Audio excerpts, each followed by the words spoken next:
Ready? Start.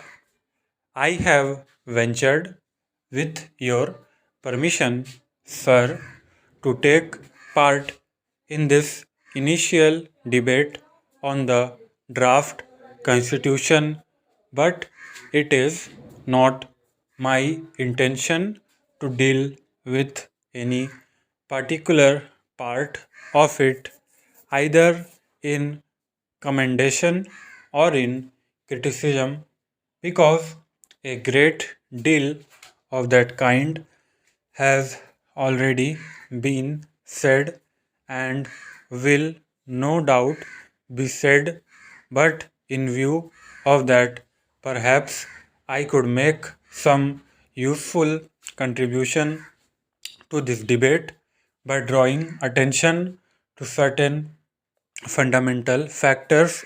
Again, I had thought that I could do this even more because in recent days and weeks I have been beyond the shores of India, have visited foreign lands, met eminent people and statesmen of other countries, and has the advantage of looking at this beloved country of ours from a distance, that is of some advantage. It is true that those who look from a distance do not see many things that exist in this country, but it is equally true that those who live in this country and are surrounded all the time with numerous difficulties and problems sometimes fail to see the picture as a whole. We have to do both to see our problems in their intricate detail in order to understand them and also to see them in some perspective so that we may have that picture as a whole before our eyes. Now, this is even more important during a period of swift transition such as we have gone through.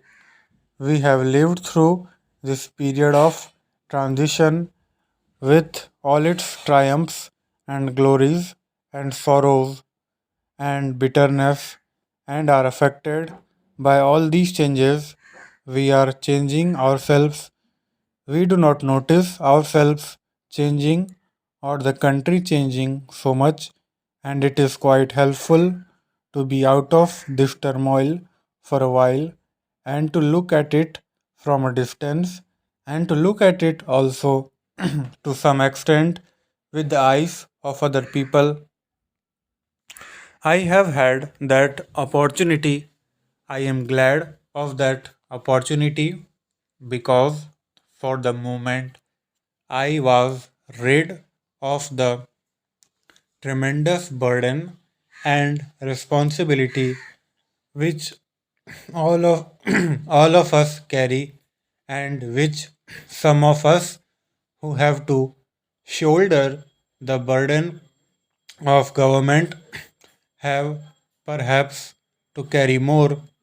For a moment I was rid of those immediate responsibilities, and I could look at the picture with a freer mind.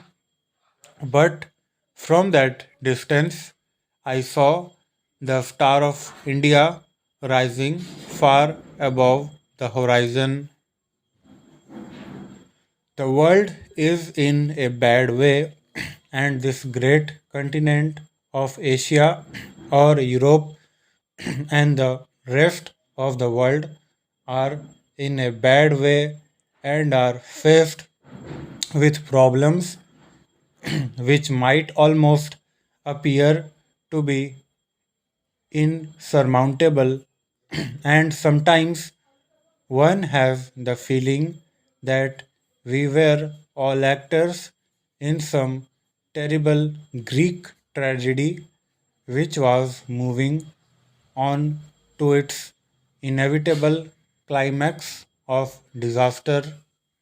Yet, when I looked at this picture again from afar and from here, I had a feeling of hope and optimism, not merely because of India, but also because of other things. I saw that the tragedy, which seemed inevitable, was not necessarily inevitable, that there were many other forces at work, that there were innumerable men and women of goodwill in the world who wanted to avoid this disaster and tragedy, and there was certainly a possibility that they would succeed in avoiding it. But to come back to India, we have, ever since I moved this resolution before the houses, passed through stage transitions and changes. We function here far more independently than we did at that time. We function as a sovereign, independent nation, but we have also gone through a great deal of sorrow and bitter grief during this period, and all of us have been powerfully affected by it. The country for which we were going to frame this constitution was partitioned and split into two, and what happened afterwards is fresh in our minds and will remain fresh with all its horrors for a very long time to come. All that has happened, and yet, in spite of all this, India has grown in strength and in freedom.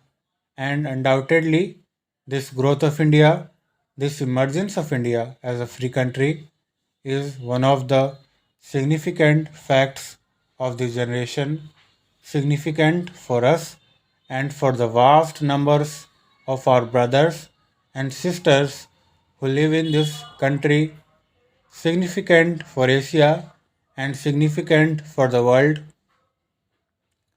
And the world is beginning to realize that India's role in Asia and the world will be a beneficent role.